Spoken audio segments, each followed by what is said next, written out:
And so we have a great gentleman here coming all the way from Florida, and he's a patriot. And he supports the new federal state of China and our fight against the Chinese Communist Party. And the new federal state of China was founded back in 2020 by Mr. Mao Guo, who is the CCP's enemy number one. And so he has been leading more than 500 million Chinese people to take down the world's largest dictatorship. And we know that the only thing worse than the CCP in China is the CCP in America. And the CCP is already here.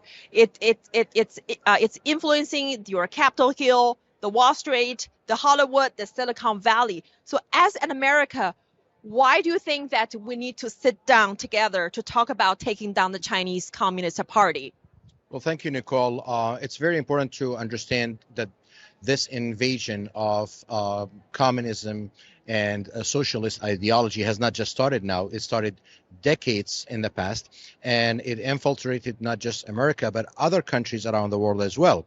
And it's important now to take notice that the domination in the financial market, the social media market, the Silicon Valley, even Hollywood, and many aspects of the American life really puts at risk the cause that everybody immigrated to this country for, whether they came from China or from the Middle East or from Africa or from anywhere in the world. They came for freedom and democracy. And it's really alarming to see that the Chinese Communist Party's influence in the United States has grown so much to where it really needs a stand, because obviously, this is not a partisan issue. This is not a conservative and liberal issue. This is a human issue, regardless of what political view people have. They should all unite on giving freedom to the people, especially that have been suppressed for so long under Chinese communism. And thank you so much for your deep understanding about the CCP's infiltration and influence in this country, because, you know, we have seen how CCP have grown strong, and thanks to America's freedom. I mean, CCP has fully exploited America's freedom in this country to destroy freedom. And we got to stop them. And, you know, the most notable issue is that the CCP has hired America's top law firm to represent their interest and trying to destroy the Chinese whistleblower movement and the new members of the new federal state of China. So they're trying to destroy the most formidable enemy of the CCP on the U.S. soil.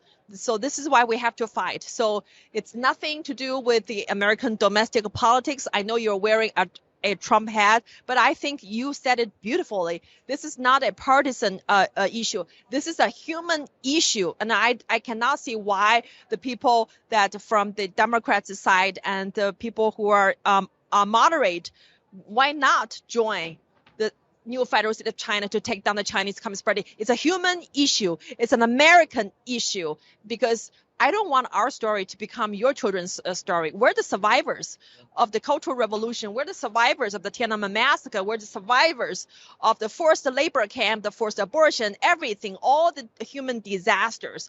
So we don't want our story to become your children's story. And we want to take down CCP so your children don't have to take down the Chinese Communist Party. Absolutely. And I thank you for pointing that out, because it's really important to understand that this is a wake-up call. And the reason I say it's a wake-up call is because what you just mentioned, unless we take a firm stand to confront the communist influence in America, the United States is going to turn into another China.